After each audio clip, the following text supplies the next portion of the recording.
भाई तुम सबने सोच तो पक्का लिया होगा कि क्लास 12 मैथ्स के बोर्ड एग्जाम में फोड़ना है। But if I ask you how are you going to do that, तो कोई प्लान है क्या दिमाग में? थॉट डाला है इसकी तरफ, या फिर बस सर हमने तो सोच लिया, अभी तक कोई खास प्लानिंग या फिर एग्जीक्यूशन के बारे में नहीं सोचा है?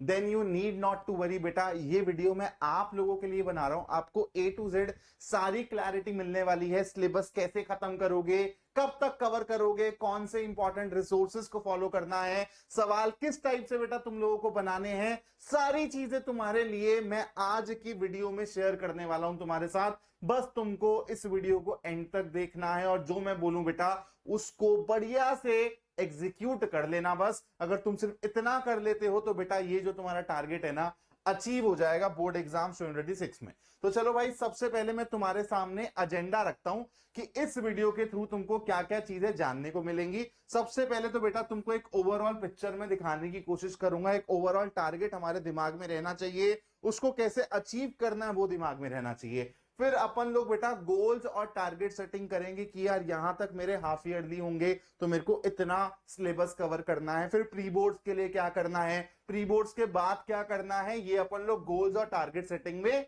देखेंगे। उसके बाद बेटा अपन लोग जब ये दोनों की दोनों चीजों को अच्छे से समझ लेंगे, फिर हम लोग बेटा एक बढ़िया सा रोड मैप बनाएंगे मिलके, और आप लोगों को एक बढ़िया सा टाइम टेबल भी देंगे। उसके बाद आपको रिसोर्सेस कैसे फॉलो करना है, क्या आपका रूटीन रहना चाहिए, उसके ऊपर बात करेंगे। और बेटा फिर फाइनली हम लोग इस पर्टिकुलर वीडियो को कंक्लूड करेंगे और आप लोगों के रिजल्ट के ऊपर एक बढ़िया सी बेटा मैनिफेस्टेशन करके जाएंगे। तो चलो बेटा, आज सबसे पहले अपन लोग बात करते हैं ओवरऑल पिक्चर की। तो देखो यार, ओवरऑल पिक्चर को समझना है अगर, तो तुमको यार सिलेबस का आइडिया, पैटर्न का आइडिया, रीसेंट अभी जो तुम्हारे 2024-2025 में बोर्ड एग्जाम हुआ है बेटा, उसमें कैसे सवाल आए हैं मैथ्स के, उसको लेके थोड़ा सा तुमको आइडिया देता हूं।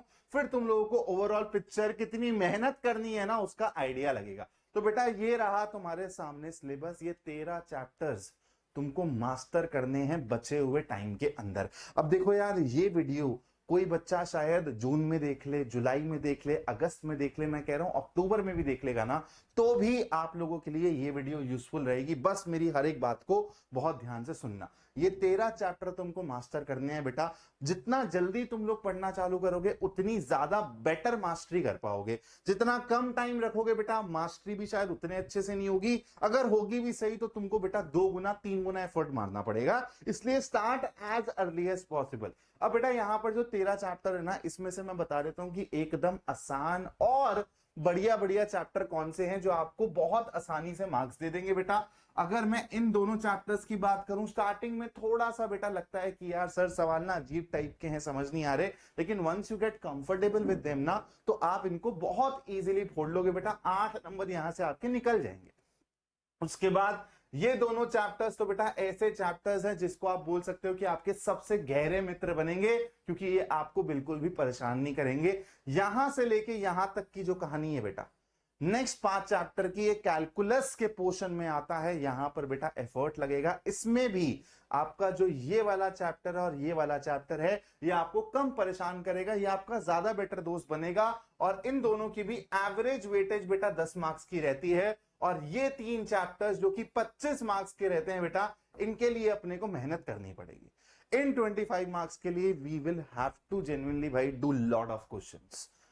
और यहां पर बेटा अगर मैं वेक्टर अलजेब्रा और 3D ज्योमेट्री की बात करूं, और यहां पर बेटा एलपीपी को भी इंक्लूड कर रहा हूं, ये तीनों चैप्टर्स भी आपको ज्यादा परेशान नहीं करेंगे। एलपीपी तो आपका मैट्रिसेस और डिटरमिनेंट से भी ज्यादा गहरा दोस्त बन जाएगा। वेक्टर 3D में बेटा टिपिकल टाइप के सवाल आते हैं, प्रैक्टिस करेंगे वही देखने को मिलेंगे, फोड़ देंगे बढ़िया से, टेंशन नहीं लेनी है। 14 + 5 19 मार्क्स का ये आता है बेटा। और प्रोबेबिलिटी अगेन एक ऐसा चैप्टर है जो कि चैलेंजिंग है, काफी क्वेश्चंस करने पड़ेंगे, तो ये 8 मार्क्स का आता है।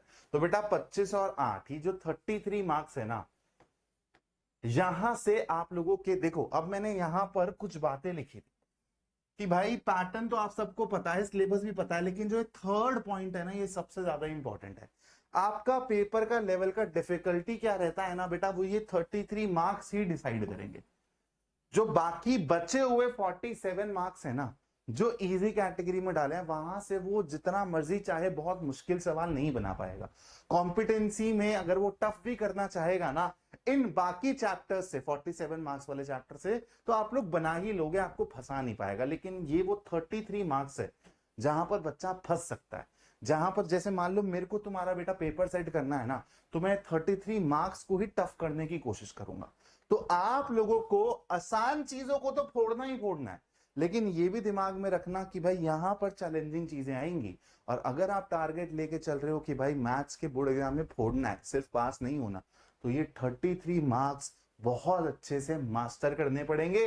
और अगर मैं आपको 2024 और 25 का आइडिया दूं, तो बेटा काफी नए टाइप के सवाल अपने को देखने को मिले हैं। तो अगर हम लोग बस मान लो कि 2020 से पहले जैसे पीवाईक्यूज आते थे, या फिर 2021 2022 में जैसे सवाल आए थे, सिर्फ वही लगा के जाएंगे, 2024 और 25 के पेपर को एनालाइज करके प्रैक्टिस नहीं करेंगे, थ्योरी को पढ़ने का तरीका थोड़ा सा इंप्रोवाइज नहीं करेंगे ना दोस्त, तो बात नहीं बनेगी। तो बात नहीं बनेगी, इसलिए अपने को थोड़ा सा पढ़ने का तरीका भी इंप्रोवाइज करना पड़ेगा, और अपनी जो प्रैक्टिस है ना उसका थोड़ा सा वाइड करना पड़ेगा बेटा, हॉरिजॉन। तो आपको अब रिसोर्सेज भी बहुत सोच समझ के चुनने पड़ेंगे। सिर्फ एनसीईआरटी एग्जाम्पलर और आपके कन्वेंशनल पीवाईक्यूज करके काम नहीं चलेगा। अब आपको कॉम्पिटेंसी पे फोकस करना पड़ेगा और अपने दिमाग को ट्रेन करना पड़ेगा कि भाई अगर कोई ऐसा अच्छे लेवल का सवाल आ जाए तो मैं ऑन द स्पॉट उसको टैकल कर सकूं। ये एक दिन में नहीं सीखता है बच्चा, ये थ्रू आउट द ईयर सीखता है, और मैं हेल्प करूंगा इसमें आपकी, मेरा चैनल हेल्प करेगा। क्योंकि क्वेश्चन प्रैक्टिस की अगर मैं बात करूं ना, तो मैं अपने चैनल पर बेटा बेस्ट क्वेश्चंस कलेक्शन तुम्हारे सामने रखने वाला हूं। पिछले साल भी रखी थी, स्टूडेंट्स को हेल्प हुई, तुम्हारे लिए भी करने वाला हूं। उसी के लिए चैनल को तो जरूर सब्सक्राइब करके रखना। तो ये कहानी क्लियर हो गई। अब बेटा देखो, पैटर्न और तुम्हारा जो करंट लेवल है उसके बारे में बात कर चुके हैं। पैटर्न तुमको पता होना चाहिए कि भाई 20 तुम्हारे एमसीक्यूज आएंगे, जिसमें तुम्हारे 18 नॉर्मल होते हैं और 2 एजर्शन रीजन होते हैं। फिर तुम्हारे 2 मार्कर्स आएंगे, 5 सवाल ये होते हैं बेटा। फिर तुम्हारे 3 मार्कर्स आएंगे जो कि 6 सवाल होते हैं 18 नंबर के ये। फिर तुम्हारे 5 मार्कर्स होंगे जो कि तुमको 20 मार्क्स देंगे। और फिर तुम्हारे होंगे बेटा 3 केस बेस्ड सवाल जो कि 12 मार्क्स में पूछे जाएंगे। यहां पर तुमको एक सोना सा, मतलब सुंदर सा, सोने का मतलब होता है सुंदर सा पाई चार्ट बनके हुए दिख रहा है कि क्या क्या वेटेज है। अब देखो यार, अगर मैं सेक्शन ए की बात करूं, सेक्शन ए स्कोरिंग भी रहता है और तुम्हारा टाइम भी बचाएगा। लेकिन सेक्शन ए में 2 से 3 देखा जा रहा है 2024 और 2025 में। इस ही सेक्शन में बेटा 2 से 3 ट्रिकी सवाल देखने को मिले हैं। तो आपको एमसीक्यूज की चैप्टर वाइज अच्छी खासी प्रैक्टिस करनी पड़ेगी। एक ऐसी बुक लगानी पड़ेगी जिसमें चैप्टर वाइज एमसीक्यूज हो भाई, और बढ़िया बढ़िया उसमें कुछ एमसीक्यूज डल रखे हों जो कि एक्सपेक्टेड आप क्वेश्चंस में काउंट कर सकते हो, और उससे आप अपने दिमाग को ट्रेन कर सकते हो थोड़ा सा। और अगर मैं बात करूं बेटा केस बेस्ड क्वेश्चन की, तो यार देखो एक केस बेस्ड क्वेश्चन तो अच्छा आएगा ही आएगा, इसलिए अपने को भर भर के केस बेस्ड क्वेश्चन भी प्रैक्टिस करके जाने हैं। और यहां पर एक जो सबसे बड़ी गलती बच्चे करते हैं, उनको लगता है कि सर ये ना 4 या 5 चैप्टर है, इन्हीं से ही केस बेस्ड आएंगे, बाकी चैप्टर्स के पर्सपेक्टिव से केस बेस्ड नहीं आ सकता, ऐसे हमारे स्कूल टीचर ने, ट्यूशन टीचर ने बोल दिया है। इस गलतफहमी में मत रहना। मैं इस चैनल पर जो भी बोलूंगा, जैसे भी वीडियो बनाऊंगा, मैं एकदम ऑनेस्ट इंटेंट से वीडियो बनाता हूं बेटा। मैं तुमको बोल रहा हूं और तुम लोग ये बात एकदम गांठ बांध के रख लेना, तुमको हर एक चैप्टर से केस बेस्ड करके जाने हैं। कहीं से भी कुछ भी पूछ सकता है, वो पैटर्न ही ऐसा है। आपको सीबीएसई कभी भी चैप्टर वाइज वेटेज नहीं देती है, तो बेटा वो कहीं पर भी कैसे भी खेल सकता है। तो आप लोगों को हर चैप्टर के हिसाब से ही एमसीक्यूज भी करके जाने हैं, केस बेस्ड भी करके जाने हैं, 5 मार्कर्स भी, 2 मार्कर्स भी, 3 मार्कर्स भी। अब आते हैं बेटा, गोल सेटिंग करनी है अपने को। अब तो अपना परफेक्ट रोड मैप दिखेगा कैसा बेटा? सबसे पहले तो अपने को परफेक्ट रोड मैप में दिखना चाहिए कि भाई मेरा सिलेबस कवर करने का तरीका क्या रहेगा, और मैं सिलेबस कब तक कवर कर लूंगा, और ये कब तक हो जाएगा, टिल व्हेन। दूसरा बेटा कि चैप्टर वाइज फ्लो क्या रहेगा। इसका मतलब समझाता हूं थोड़ा सा। जैसे मैंने पहला चैप्टर पढ़ा, ठीक है, तो सर जो ये पहला चैप्टर मैं पढ़ रहा हूं, पहले मैंने थ्योरी कवर कर ली, चलो सर आपसे पढ़ ली, आपके यूट्यूब पे वन शॉट देख लिए थे, मैंने वहां से थ्योरी कवर कर ली। अब नेक्स्ट क्या करूं? चलो सर पीवाईक्यूज कर लिए, एनसीईआरटी के सवाल कर लिए, उसके बाद क्या करूं, तो ये कि तुम्हारे को एक चैप्टर में क्या फ्लो फॉलो करना है, और जब तुम ये पूरा का पूरा फ्लो फॉलो कर लोगे तो तुम बोलोगे कि एक चैप्टर तुम्हारा कंप्लीट हो गया है। तो वो बताऊंगा मैं कि तुमको चैप्टर वाइज फ्लो क्या फॉलो करना है।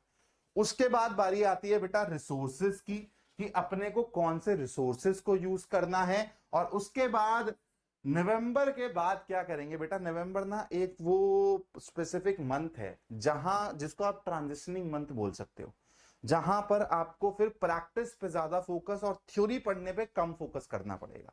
नवंबर तक आप लोग अपनी थ्योरी को बिल्ड करिए, कॉन्सेप्ट्स को बिल्ड करिए, लेकिन नवंबर के बाद प्रैक्टिस, सैंपल पेपर्स, ट्रांजिशन करनी पड़ती है स्टूडेंट को। और फिर अगर मैं बात करूं कुछ इंपॉर्टेंट पॉइंटर्स की, तो वो भी अपने रोड मैप में होने चाहिए और अपन को स्टार मार्क करके उनको फॉलो करना है एंड तक। अब बढ़ते हैं बेटा थोड़ा सा और आगे। अब मैं तुमको बताने वाला हूं सबसे पहले तो कि तुमको सिलेबस कवर कैसे करना है और क्या चीजों का ध्यान रखना है। How to cover syllabus. सबसे पहले तो बेटा तुमको ये समझ आना चाहिए कि तुम्हारा स्कूल के पर्सपेक्टिव से इंटरनल असेसमेंट करके ना एक बहुत बड़ा, एक आप बोल सकते हो कि छोटे छोटे टारगेट्स रहते हैं, जिसको सोच के ही आपको अपना रोड मैप प्लान करना पड़ेगा।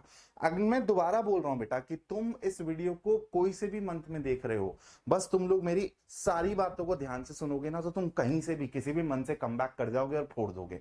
सबसे पहले आप लोगों को ध्यान रखना है, चाहे आप कोई से भी मंथ से फोकस कर रहे हो, कोई से भी मंथ से पढ़ना चालू करो, चाहे जून से, जुलाई से, अगस्त से, आपका फोकस क्या रहना चाहिए कि भाई नवंबर तक ना, नवंबर तक मेरे को एनी हाउ सिलेबस कवर करना है 100%। ये होना ही चाहिए। अगस्त में चालू कर रहे हो, सितंबर में चालू कर रहे हो, तुम लोगों की कॉल है, तुम लोगों को नवंबर तक 100% सिलेबस कवर करना है एनी हाउ। 4 घंटे पढ़ो, 6 घंटे पढ़ो, जितना लेट चालू करोगे उतना ज्यादा एफर्ट डालना पड़ेगा। जून में, जुलाई में चालू करते हो तो बेटा डेली एक एक घंटा देके भी तुम लोग नवंबर तक बड़े प्यार से पूरा का पूरा 100% सिलेबस कवर कर लोगे। और 100% सिलेबस कवर करने का मतलब क्या है कि आप 13 के 13 चैप्टर बढ़िया से मास्टर कर लो। चाहे आपने क्वेश्चन प्रैक्टिस फिर भी थोड़ी बहुत कम करी हो कि सर एनसीईआरटी लगाई और पीवाईक्यूज लगाए हैं, बहुत ज्यादा क्वेश्चंस नहीं लगाए हैं, चल जाएगा। लेकिन ऐसा नहीं हो सकता कि 13 चैप्टर में से आप बोलो कि सर मेरे को 7 चैप्टर बहुत अच्छे से आते हैं, 6 चैप्टर मेरे 100 हैं, फिर काम नहीं चलेगा। तो ध्यान रखना, नवंबर तक 100% सिलेबस मेरे को कवर चाहिए। कोई से भी मंथ में चालू कर रहे हो, ये तुम्हारी हेडेक है, मैंने तुमको बता दिया। उसके बाद दूसरा इंपॉर्टेंट फैक्टर क्या है भाई, जब ये सिलेबस कवर कर रहे होगे ना, तो कुछ इंपॉर्टेंट इवेंट्स आएंगे। जैसे बेटा तुम्हारे जुलाई के अराउंड पीटीज होते हैं। पीटीज का मतलब क्या होता है, पीरियोडिक टेस्ट। इंटरनल असेसमेंट में मार्क्स जुड़ते हैं। जो 20 नंबर है ना, थ्योरी का एग्जाम तुम्हारा 80 नंबर का होगा फाइनल। जो 20 मार्क्स है ना, स्कूल वाले पीरियोडिक टेस्ट में भी बांट देते हैं इसको, प्री बोर्ड एग्जाम्स में भी बांट देते हैं, और तुम्हारे हाफ ईयरली में भी बांट देते हैं। तो पीटीज में भी तुमको अच्छा करना पड़ेगा। मान लो कि तुम तैयारी अब अगस्त से कर रहे हो, तो तुम्हारा बेटा पीटी तो फिर गया, तो तुम सिर्फ दुआ ही कर सकते हो कि तुम्हारे पीरियोडिक टेस्ट के मार्क इंटरनल असेसमेंट वो 20 मार्क्स में ना काउंट हो। लेकिन यार मैं तो यही चाहूंगा कि तुम लोग कहीं पर भी रिस्क मत लो। फिर बेटा तुम्हारा अगस्त सितंबर के अराउंड हाफ ईयरली चालू हो जाता है। और हाफ ईयरली एक ऐसा इवेंट होता है जहां से बच्चा सीरियसली थोड़ा सा पढ़ना चालू कर देता है। तो अगर बेटा तुम लोग मान लो कि जुलाई के महीने में सीरियस होते हो या फिर अगस्त स्टार्टिंग में सीरियस होते हो, तो मैं तुमको पहले ही ये रिमाइंडर डाल रहा हूं कि तुमको फिर बचे हुए 1.5 महीने के अंदर ना ऑलमोस्ट 50 से 60% सिलेबस अच्छे से कवर करना पड़ेगा, अगर तुमको तुम्हारे हाफ ईयरली को अच्छा बनाना है। और हाफ ईयरली में जो बच्चा कॉन्फिडेंस गेन करता है ना, वही प्री बोर्ड में लेके जाता है और वही बोर्ड एग्जाम में लेके जाता है और फोड़ कर आता है। तो इसलिए मुझे तो लगता है कि तुमको हर एक इंपॉर्टेंट इवेंट के हिसाब से सिलेबस कवर करते रहना चाहिए। तुम जल्दी चालू कर देते हो बेटा, तो जुलाई तक अपना 30% निपटा दो, अगस्त सितंबर तक अपना 60% निपटा दो, और नवंबर तक अपना 100% निपटा दो। ये तो होना ही चाहिए अगर तुमको परफेक्ट रोड मैप चाहिए, क्योंकि परफेक्ट तो हो नहीं सकता सर, हम तो प्रोकास्टिनेट भी करेंगे। तो बेटा मैं आपको ओवरऑल चीज बता रहा हूं, ये अचीव करना है। चाहे फिर तुम बीच बीच में गोल से थोड़ा बहुत इधर उधर भी हो जाओ कि सर पीरियोडिक टेस्ट में जितने चैप्टर आ रहे थे उतने नहीं, 4 आ रहे थे लेकिन 3 कवर करे थे, तो सर 3 में फोड़ कर आया हूं। तो एटलीस्ट इतना मेक श्योर कर लेना। उसके बाद बेटा नवंबर एंड से तुम्हारी प्री बोर्ड्स की गाथा चालू हो जाती है। इसलिए मैंने बोला बेटा कि नवंबर तक अपने को 100% सिलेबस कवर करने का है। ठीक है, इतनी बात समझ आ गई। अब बेटा मैं तुम्हारे सामने रखने वाला हूं चैप्टर वाइज फ्लो। ठीक है, कि तुमको हर एक चैप्टर को किस तरीके से कंप्लीट करना है, ये सबसे इंपॉर्टेंट स्लाइड है, क्योंकि यहीं पे ही सबसे ज्यादा बच्चा कंफ्यूज रहता है। तो बेटा सबसे पहले आप क्या करोगे, सबसे पहले आप थ्योरी को कवर करोगे। थ्योरी कहां से कवर कर सकते हो बेटा, आप वन शॉट देख सकते हो। आपको हर एक चैप्टर का डिटेल्ड वन शॉट मेरे चैनल पर मिल जाएगा, आप लोगों को बस प्लेलिस्ट फॉलो करनी है एंड टू एंड। उसके बाद थ्योरी और कहां से कवर कर सकते हो बेटा, तुम जहां भी अपने ऑफलाइन इंस्टीट्यूट में जा रहे हो, अगर वहां पे तुम्हारी फ्रीक्वेंसी बैठ गई है तो बढ़िया से वहां पे चैप्टर ऑन चैप्टर की थ्योरी की अंडरस्टैंडिंग बनाओ, नोट्स बनाओ बढ़िया से। लेकिन प्लीज ट्रस्ट करना प्रोसेस को तब जब तुमको लग रहा हो कि यार ये जो पढ़ाया गया है ना, ये एकदम अप टू द लेवल है, और वो भी रीसेंट एग्जाम्स का जो लेवल है, जिस टाइप की क्वेश्चंस पूछे जा रहे हैं उस टाइप से मैंने अपने चैप्टर को तैयार किया या नहीं किया। अगर तुमने बेटा इस तरीके से पढ़ा कि यार चलो पढ़ लिया, एनसीईआरटी पढ़ लिया अच्छे से, और जो वो एक्स्ट्रा इंपॉर्टेंट की पॉइंटर्स हैं जहां से सवाल आ रहे हैं उनके ऊपर डिस्कशन नहीं किया गया तुम्हारी कोचिंग में, तो तुम लोग पक्का मार्क्स पे लूज करोगे ही करोगे। तो इसलिए तुमको अपना ट्रस्ट बहुत सोच समझ के डालना है, जिस पे भी डालना। चाहे मैं ये नहीं कह रहा कि तुम मेरी वीडियोस देखो, तुम जहां मर्जी भी ऑफलाइन में ही पढ़ते हो, बट मेक श्योर कॉन्शियस रहना कि तुमको अप टू द लेवल पढ़ाया जा रहा। उसके बाद बेटा देखो, अभी अगले महीने में मेरा ऑनलाइन बैच भी आएगा, या फिर आप कहीं और भी ऑनलाइन बैच कर रहे हो तो उसको भी आप बेटा एकदम A to Z फॉलो करेंगे, और शिद्दत से बेटा वहां पे नोट्स वगैरह सब कुछ बनाएंगे। तो ये हो गया आपका पहला टास्क कि आपने थ्योरी को अच्छे से कवर किया। उसके बाद दूसरा आता है बेटा आपके बेसिक रिसोर्सेज कवर करने हैं फॉर प्रैक्टिस। ठीक है, आपके बेसिक रिसोर्सेज कवर करने हैं फॉर प्रैक्टिस। जहां पर भी आप पढ़ रहे हो वहां पर आपको डीपीपीज मिलेंगी, शीट्स मिलेंगी। ठीक है, तो वहां पर जो अपने को डीपीपीज मिल रही हैं, शीट्स मिल रही हैं, जो सवाल कराए जा रहे हैं क्लास के अंदर वो करने हैं मेरे को। और उसके साथ साथ बेटा मेरे को एनसीईआरटी करनी है, और मेरे को एग्जाम्पलर के कुछ सिलेक्टेड सवाल करने हैं चैप्टर वाइज। ये करना ही करना है, ये मत सोचना कि एनसीईआरटी को स्किप करके आगे बढ़ जाओगे। तो ये तुम्हारे बेसिक रिसोर्सेज में आ जाते हैं, और फिर आता है तुम्हारा एक्स्ट्रा रिसोर्सेज के अंदर, जो तुम्हारे रीसेंट पैटर्न के हिसाब से बहुत ज्यादा इंपॉर्टेंट है। और उसके साथ साथ तुमको जो वो अपनी वाइड रखनी है ना प्रैक्टिस, और तुमको नए टाइप के सवाल बनाने हैं, थोड़े से वैसे टाइप के सवाल जो तुमको चैलेंज करें बेटा, जैसे बोर्ड एग्जाम में आ सकते हैं इक्के दुक्के सवाल जो तुमको थोड़ा सा पीछे कर देंगे वो परफेक्ट स्कोर से, वैसे सवाल तुमको ये एक्स्ट्रा रिसोर्सेज के अंदर मिलेंगे। और इसके लिए तुमको बेटा एक ही रिसोर्स फिक्स करना है, तुमको बहुत ज्यादा रिसोर्सेज नहीं फिक्स करने हैं। अगर तुमने ऑलरेडी आरडी ले लिया तो तुम आरडी पे फोकस करो, अगर तुमने ऑलरेडी कोई क्वेश्चन बैंक ले लिया तो तुम उसी पे ही फोकस करो। मैं अपनी साइड से तुमको बेस्ट क्वेश्चन बैंक रिकमेंड कर रहा हूं, जो मैं खुद पर्सनली बेटा यूज करता हूं बच्चों को पढ़ाने के लिए, मैं वही तुमको रिकमेंड कर रहा हूं। 100% क्वेश्चन बैंक करके आता है बेटा। ठीक है, 100% क्वेश्चन बैंक एमटीजी का क्वेश्चन बैंक है, और इसमें तुमको बहुत बढ़िया तरीके से बेटा एनसीईआरटी के सवाल भी कवर होते हुए दिखाई देंगे। इसलिए ये मेरी पर्सनल फेवरेट है, क्योंकि बच्चा ना ये दोनों जो अलग से करने होते हैं ना, इसको बाईपास कर सकता है।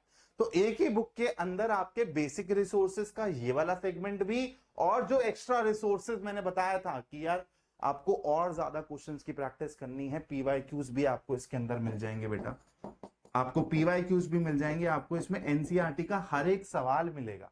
तो आप एनसीईआरटी और एग्जाम्पलर और इंपॉर्टेंट रेफरेंस बुक्स जैसे आप आरडी आरएस ये सब लेते हो ना, आपको सारे के सारे सवाल इसमें मिल जाएंगे बेटा। तो एक ही बुक आपका काम, आपका पर्पस सॉल्व कर देगी। So this is like one in all. इसलिए मैं आपको ये रेकमेंड कर रहा हूं, क्योंकि आप पे फिर वो 2-3 बुक्स करने का प्रेशर नहीं रहेगा, साइकोलॉजिकल प्रेशर, और वो प्रेशर बहुत बड़ा होता है दोस्त, जो आपका ये 100% वाला क्वेश्चन बैंक सॉल्व कर देगा। तो आपको समझ आ गया होगा कि चैप्टर वाइज फ्लो अपना क्या रहना चाहिए। अब बेटा थोड़ा सा और आगे बढ़ते हैं, और अब आपको एक बढ़िया सी पिक्चर दिखाते हैं, कुछ बढ़िया सा मैनिफेस्ट करवाते हैं। ओवरऑल चीजें किस तरीके से चलेंगी, सबसे पहले तो अपने को अपने दिमाग में ये रखना है कि मेरे को अप टू द लेवल पढ़ना है, मेरे को बहुत ज्यादा आसान नहीं पढ़ना, क्योंकि बेटा आजकल ये हो रहा है आपको बस फील गुड करवाने के लिए इजी इजी चीजें पढ़ा दी जाएंगी, आपको बोला जाएगा और आपका कॉन्फिडेंस एकदम चने के झाड़ पर होगा बेटा। एंड में जब तुम अपना रिजल्ट देखोगे तुमको समझ आएगा कि तुम्हारे साथ धोखा हुआ है। तो इसलिए अपने आप को इस धोखे से बचाना। चैनल पर जुड़े रहोगे तो कभी गलत डायरेक्शन में नहीं जाओगे, मैं तुमको गारंटी दे रहा हूं। चाहे तुम किसी और के बैच में भी पढ़ रहे हो, क्वेश्चन प्रैक्टिस यहां से करना, तुमको रियलिटी चेक यहीं से मिलेगा। और अगर तुम थ्योरी भी मुझसे पढ़ लेते हो बेटा, फिर तो मतलब एकदम तुम कहीं से भी कैसा भी सवाल आ जाए। और मैं बेटा देखो बहुत ही ना एक चौड़ में बोलता हूँ ये वाली चीज, मेरा मकसद ये है ही नहीं कि मैं तुमको एग्जैक्टली वो पढ़ा दूं जो तुमको बोर्ड एग्जाम में मिले। मैं तुमको ऐसा पढ़ाऊंगा, इस लेवल का पढ़ाऊंगा कि बोर्ड एग्जाम में जैसा मर्जी सवाल आए तुम उस सवाल बनाने के लायक बन जाओगे। और यही तो पर्पस है ना एजुकेशन का यार। हम बच्चों को रट्टा तू बनाने पे फोकस कर रहे हैं कि भाई ये कर जाओ, ये सवाल आ जाएंगे एग्जाम में। अरे तुम बच्चे को 5,000 सवाल करवा दोगे और 5,000 सवाल के बाद बोल रहे हो बेटा इसी में से ही सवाल आएगा, देखो मैंने जो पढ़ाया था वो आ गया। अरे ये अप्रोच ही गलत हो चुकी है। एक्चुअल पर्पस क्या है बेटा टीचिंग का? एक टीचर का एक्चुअल पर्पस क्या होना चाहिए? बच्चे को ओवरऑल तरीके से शेप अप करना, चैलेंजेस के लिए बच्चे को कंफर्ट जोन से थोड़ा सा बाहर पुश करना। ये नहीं कि बच्चे को सिर्फ अच्छा फील कराते जा रहे हैं थ्रू आउट द ईयर और बाद में बच्चे को शौक लग रहा है। तो बेटा आप लोगों को इसी तरीके से पढ़ना है कि लेवल अप करके पढ़ना है, रिसेंट लेवल के हिसाब से पढ़ना है। आप लोगों को जो टारगेट्स हैं बीच बीच में छोटे छोटे पीरियोडिक टेस्ट, आपका half yearly pre board exams, इनको भी परफेक्ट तरीके से फोड़ने पे फोकस करना है। लेकिन बाय चांस अगर आप बीच में थोड़ा सा डगमगा जाते हो, आपका ग्राफ नीचे जाता है, आपको हमेशा इस चीज का ध्यान रखना है कि आप कहीं से भी कम बैक कर सकते हो। आपको गगन सर ने ऐसा रोड मैप दिया है। और कंक्लूजन क्या होना चाहिए भाई? यहां पर तुम्हारी पिक्चर आनी चाहिए दोस्त, ठीक है? अज्यूम करो कि यहां पर एक पेपर कटिंग लगी हुई है और इसमें तुम्हारी पिक्चर देखनी है मेरे को। और अगली बारी जब सेम टाइप की वीडियो मैं तुम्हारे जूनियर्स के लिए शूट कर रहा हूँ ना, तो यहां पर मैं उन बच्चों की पिक्चर लगा पाऊं कि भाई ये हैं वो 100 आउट ऑफ 100 वाले बच्चे जिन बच्चों ने मेरे कहे हुए रोड मैप को फॉलो किया था और फोड़ा।